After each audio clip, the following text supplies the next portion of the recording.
असं वाटतं ना, एकदा 50शी सरली ना की आपली मतं, आपले विचार बदलतात. खरंच तुम्हाला नाही वाटत का असं? बघा ना, कारण आपण काय विचार करतो, अरे आतापर्यंत आपण दुसऱ्यांसाठीच जगत आलो, दुसऱ्यांचं सुख शांती समाधान शोधत आलो, दुसऱ्यांच्या आनंदाचा विचार केला.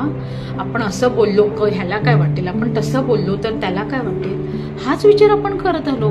किंवा लोक काय म्हणतील, समाज नावं ठेवेल, मागून कोणी काय बोलेल का, हाच विचार करत आलो की नाही? मग आपण कधी जगायचं?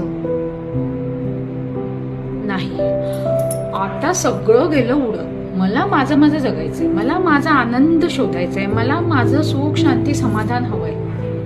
करता का विचार तुम्ही 50शी नंतर?